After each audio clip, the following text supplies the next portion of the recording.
Bonjour à toutes, bonjour à tous. Alors, le titre, je pense, de cette vidéo, ce sera «Et vous, vous en êtes où de votre rencontre avec votre vulnérabilité?» Pourquoi?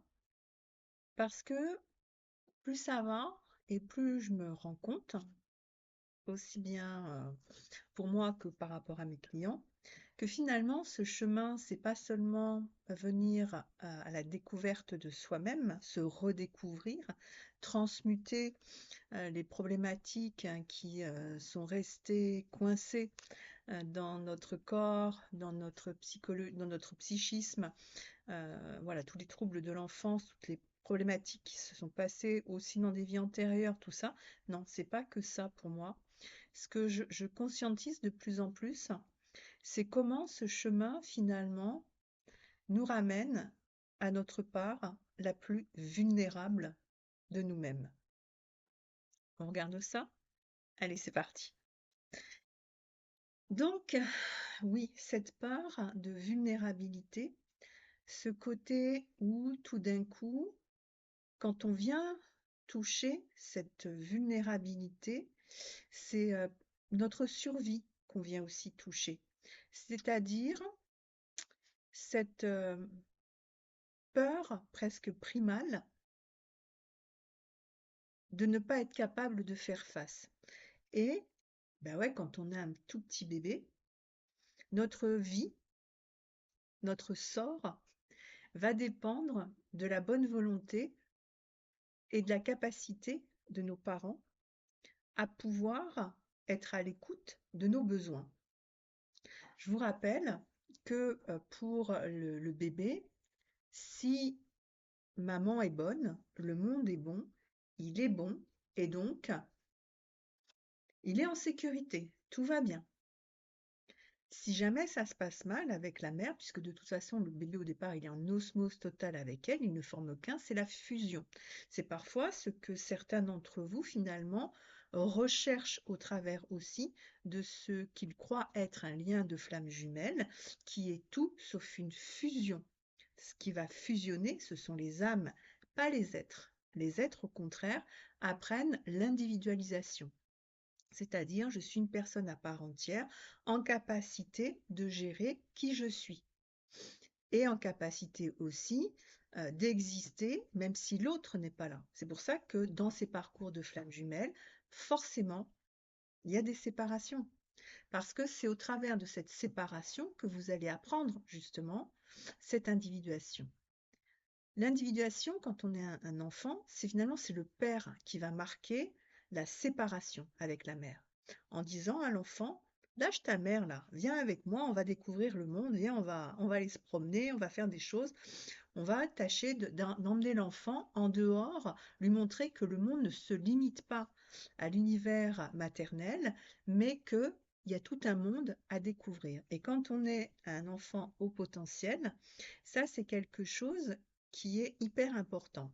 Pourquoi? Parce que je vous rappelle qu'un enfant au potentiel ne va pas développer comme les autres enfants d'abord toute la notion d'affect. L'enfant au potentiel, lui, ce qui va l'intéresser, c'est comment ça fonctionne le truc là à l'extérieur. Et c'est des enfants qui sont toujours en alerte, en train de regarder les choses, qui vous posent 15 000 questions à table.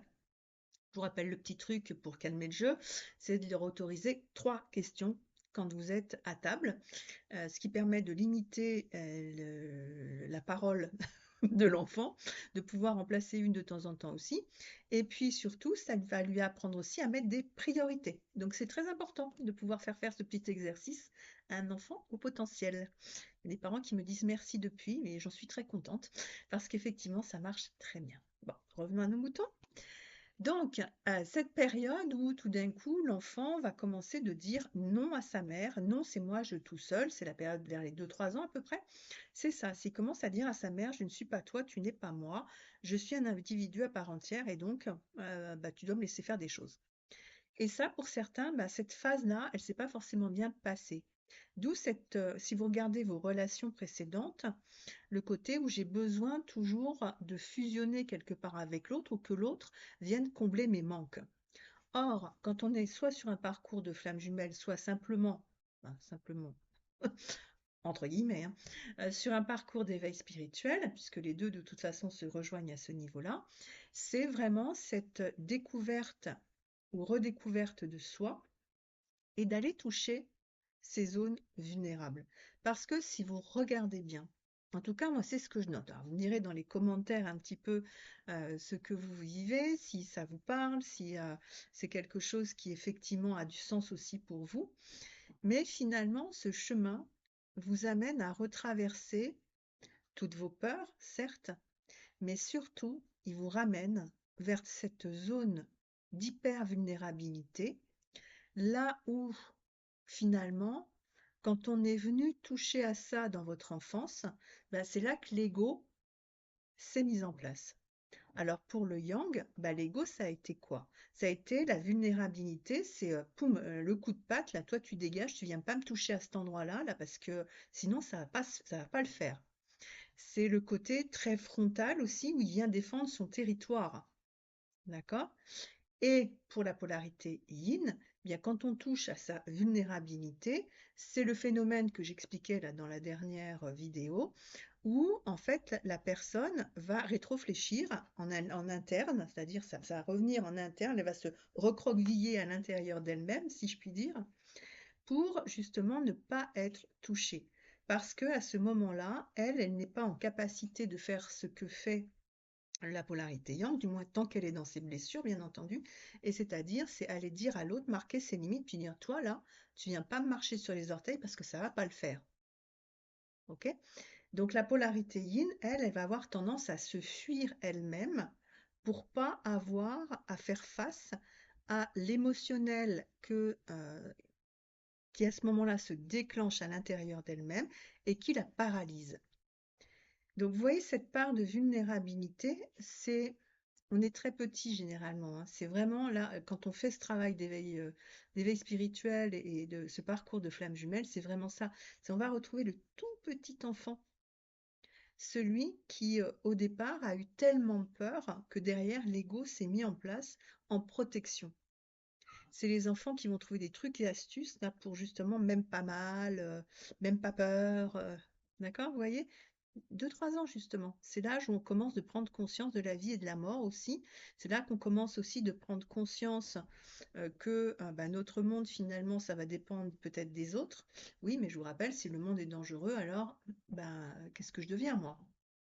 Et souvent, dans la vulnérabilité, il y a cette forme d'enjeu de vie ou de mort. C'est pour ça que c'est extrêmement sensible, c'est pour ça que c'est difficile d'y aller, et c'est parfois très difficile d'y aller seul. C'est pour ça que c'est parfois important de savoir aussi à quel moment ben, je vais avoir besoin de me faire accompagner, parce que pour venir toucher cette zone-là, comme je dis à mes clients, moi je tiens la corde pour qu'eux puissent descendre. Parce que ouais, tout seul, s'il n'y a personne qui tient la corde, ça peut être quand même un petit peu raide. Donc, ce parcours, pour moi, c'est ça. C'est vraiment, on va venir toucher à cette vulnérabilité qui, quelque part, a déclenché tous nos systèmes de défense. On va jusque-là. C'est pour ça que c'est aussi long. C'est pour ça que c'est aussi compliqué. Donc voilà, je voulais vous en parler parce que en ce moment, en tout cas dans ma clientèle, c'est ça. On est vraiment sur venir toucher ces vulnérabilités, venir toucher aussi les systèmes de défense. Et pour ceux que ça intéresse, j'ai fait une playlist avec les systèmes de défense là sur la chaîne. Vous pouvez aller regarder puis aller écouter parce que je pense que ça devrait vous aider aussi à mieux comprendre vos propres systèmes de défense et ça vous permettra peut-être aussi de mieux comprendre votre polarité parce que j'ai encore beaucoup de personnes qui me contactent en me disant je suis yang. Puis je leur dis, mais non, vous n'êtes pas yang. Votre système de défense, c'est un système de yin. Vous ne pouvez pas être yang. C'est le fameux masque yang que la personne a mise parce que bah, elle était souvent dans un entourage où les yang étaient très présents et finalement elle a pu mettre en place un système yang très fort et du coup le travail que cette personne va avoir à faire, eh bien c'est quoi? C'est son yang est en place à peu près ça on va dire, mais par contre elle va devoir venir retravailler elle tout son yin parce que elle s'est développée au travers d'un yang, elle a acquis un yang, mais le yin, lui, il est dans la blessure et il n'y arrive pas. Donc là, le travail, c'est d'aller retrouver son yin naturel pour pouvoir le redévelopper, retrouver justement tout ce qui est, comment dire, tout ce qui constitue une polarité yin dans les perceptions, dans les émotions, dans voilà, tout ça, d'accord? Et puis parfois, ben, j'ai des polarités qui se disent yin et qui en fait sont yang. C'est moins souvent, j'avoue, mais ça existe aussi. C'est-à-dire que c'est des personnes qui ont vécu pareil dans un milieu qui pouvait être ultra yin, par exemple, et où finalement, ben, on leur a appris à s'adapter tout le temps, à pas faire de bruit, à pas faire de vagues, à être gentil, à être... Mais du coup, leur yang a été réprimé dans le sens où, quand ils commençaient de vouloir être un peu rentre-dedans, puis à vouloir vraiment se mettre dans la matière pour faire les choses, on leur disait non, non, mais attends, non, non, non, non, c'est pas comme ça, là, c'est pas possible de faire ça. Donc, ils ont réprimé cette histoire-là. Mais en fait, c'est quand même des yang. Donc, les systèmes de défense vous permettent de pouvoir identifier beaucoup plus facilement votre polarité. Donc, si vous avez un doute, je vous invite à aller voir donc sur la playlist les systèmes de défense. Puis là, vous allez peut-être pouvoir commencer à regarder vraiment qui vous êtes. Et par ailleurs, donc en ce moment, je travaille beaucoup ça avec les personnes qui viennent me voir. Et puis, ce que j'ai remarqué aussi, ce qui émerge pas mal en ce moment, c'est cette idée de flamme jumelle ou pas flamme jumelle. Ça fait quelque temps là que je vous en parle, parce que de plus en plus, cette question-là arrive. Et c'est vrai que moi, je n'ai pas dans le travail en tout cas que je fais, et même dans les vidéos, vous le voyez bien, je ne suis pas à fond sur mais qu'est-ce que fait l'autre, mais la flamme jumelle c'est quoi, mais parce que pour moi c'est un travail, c'est un éveil spirituel, c'est un travail de retournement vers soi, de compréhension de soi, de ses mécanismes, d'accord, qui fait qu'à un moment donné justement on retrouve sa capacité d'individuation, d'être capable de dans toutes ses capacités. Et quand on est au potentiel, d'accord, ben c'est justement ce travail aussi pour aller retrouver toute cette potentialité qui peut-être n'a pas encore été exploitée et qui demande à un moment donné, ben du coup, de pouvoir être ouverte pour pouvoir être aux commandes, pour pouvoir être à son poste de travail, comme je dis, comme j'aime le dire. C'est-à-dire ce pourquoi vous êtes fait, ce pourquoi vous vous êtes incarné. Donc, je ne suis pas à fond moi, sur le côté flamme jumelle, tatati, tatata. D'abord parce que pour moi, c'est un non-sens que de faire un concept, dans le sens où nous sommes des individus différents les uns des autres, et que dans nos systèmes de construction, oui, il peut y avoir des choses que l'on va retrouver, d'accord? C'est pour ça qu'on appelle ça des systèmes. Mais après ça, chaque personne, c'est sa propre vie, c'est ses propres expériences qui l'ont bâti. Donc on ne peut pas généraliser. Là, quand je suis avec vous sur la chaîne et que je vous explique les choses, je généralise bien entendu. Mais après, pour vous donner quelques pistes en tout cas, mais après de toute façon, c'est quand même important que vous regardiez, ok, à moi, qu'est-ce qui me correspond? Pourquoi ça me parle? À quoi ça me ramène? Effectivement, ah ben ça me parle pas. C'est normal que ça vous parle pas. Après, pour avoir quelque chose qui soit sur vous, bah, ça se fait en rendez-vous individuel, hein. On peut pas, je peux pas imaginer toutes les choses avec vous là. J'ai un catalogue assez large de ce qui se passe. Ça fait plus de 20 ans que je travaille en tant que psychothérapeute et psychopraticienne. Donc voilà quoi.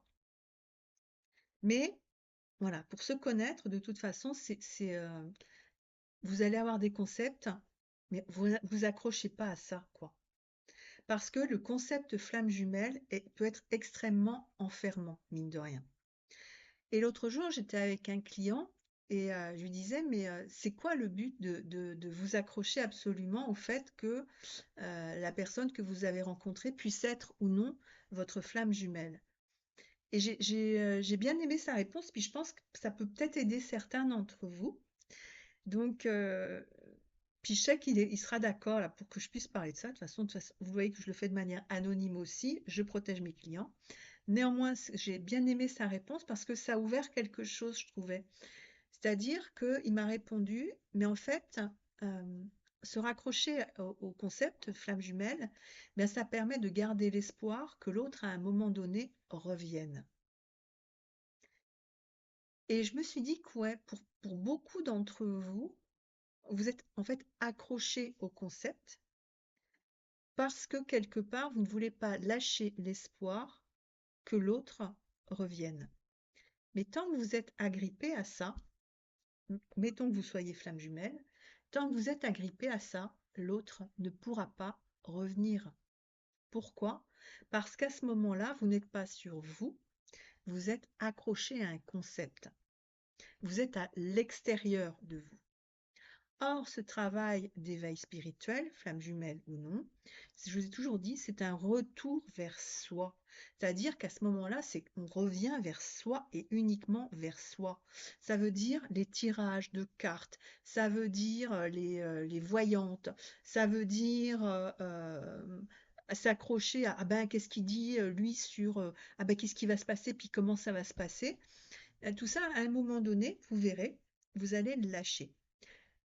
Et c'est correct de pouvoir être accroché à ça pendant un petit moment, parce que il y a cette nécessité aussi de comprendre un petit peu ce que vous êtes en train de vivre, parce que ça peut paraître tellement délirant à un moment donné qu'on a besoin de mettre du sens. Mais ce sens-là, ça peut pas être un sens qui est à l'extérieur. Ce sens, il ne peut être qu'à l'intérieur de vous. Et à un moment donné, comme je disais, c'est vraiment de pouvoir lâcher tout ça. Pourquoi? Parce que quand vous êtes bien avec vous-même, l'autre, que vous soyez flamme jumelle ou non, ça ne changera rien. L'amour que vous avez dans votre cœur, ou qui, au niveau de votre âme, vibre pour cette personne, ça, ce sera toujours là. Mais ça ne peut pas être un frein à ce que vous devez faire, à ce que vous devez devenir, à ce que vous devez mettre en place. C'est pas d'attendre que l'autre soit là pour faire les choses. Non. Ce qui vous est demandé à l'heure actuelle, et ce qui nous est demandé à tous de manière générale de plus en plus, c'est justement à un moment donné de dire ok, je lâche prise. Ça veut dire aussi, je vais chercher ma vulnérabilité et j'accepte de la ressentir. J'accepte qu'elle soit là. J'accepte de me la faire vivre, cette vulnérabilité. Et non plus en la regardant comme un handicap, mais cette vulnérabilité, si vous regardez bien souvent, c'est aussi la plus jolie part qu'on a à l'intérieur de soi. Pourquoi? Parce que dans cette vulnérabilité, il y a aussi il n'y a pas de frein, il n'y a pas d'ego, il n'y a pas de construction de protection. On est soi, tout simplement, avec ses manques, avec ses faiblesses. Dans notre humanité, on n'est pas des dieux, on a des manques et des faiblesses. Tant qu'on lutte contre, on ne peut pas y arriver. Pour ça que déconstruire tous ces murs qui nous empêchent d'arriver jusque-là, ouais, ça c'est un vrai challenge. Et quand on en arrive là, à un moment donné, on se dit, c'est ok. J'accepte aussi cette vulnérabilité qui fait partie de moi. Et quand on est sur ce chemin d'éveil spirituel, c'est aussi de dire, ok, mais tout ça, je m'en remets aussi à plus grand, plus beau, plus haut, plus, je sais pas comment vous dire, que moi, à Dieu, à la source, à la vie, pour dire, ok, mais maintenant j'arrête de construire des murs et puis j'accepte que oui, cette partie-là, cette vulnérabilité qui est à l'intérieur de moi, eh bien, je vais laisser la vie en prendre soin et me guider pour aller là où je dois aller. Donc c'est touchant quand je vois mes clients qui arrivent dans cette zone-là. Parce qu'il y a quelque chose qui est vraiment mais très pur. C'est comme un diamant qu'on a tous à l'intérieur de soi. Et c'est comme si tout d'un coup, là, le diamant, voilà, à force d'enlever tout ce qui le cachait, on peut commencer de le nettoyer et peut commencer de briller. Et là, je vous assure, c'est magnifique. Non, mais c'est vrai, c'est super touchant. Puis c'est tellement beau à voir. Et souvent, d'ailleurs, les personnes me disent après, mais quand je leur fais part vraiment de cette lumière qui émane d'eux, de cette douceur, de cette, en même temps de cette force, d'accord? Parce qu'il y a de la force dans la vulnérabilité quand on l'accepte. Eh bien, à un moment donné, ils me disent: «Oui, mais c'est vrai, les gens me disent que j'ai changé». Vous voyez, il y a quelque chose qui, tout d'un coup change. On lâche les contractions du corps, on lâche les peurs, on lâche les murs, puis là, tout d'un coup, bah, voilà, c'est moi, c'est ce que je suis, c'est qui je suis. Et là, waouh! Moi, en tout cas, pour moi, c'est du pain béni, j'adore ça. Donc voilà ce que je voulais vous partager. Et puis bah, j'ai bien hâte de lire vos commentaires. Et puis n'hésitez pas à liker et puis à partager aussi ma chaîne pour que bah, tout ça, ça puisse vivre, que l'algorithme YouTube me reconnaisse un peu plus. D'accord? Et qu'on partage tout ça parce que je trouve que c'est important qu'on puisse ensemble regarder tout ça, faire part aussi bah, de ce que vous vivez justement par rapport à cette vulnérabilité, peut-être ce qui vous fait peur encore, les étapes sur lesquelles vous êtes actuellement. Voilà, j'ai hâte de lire tout ça.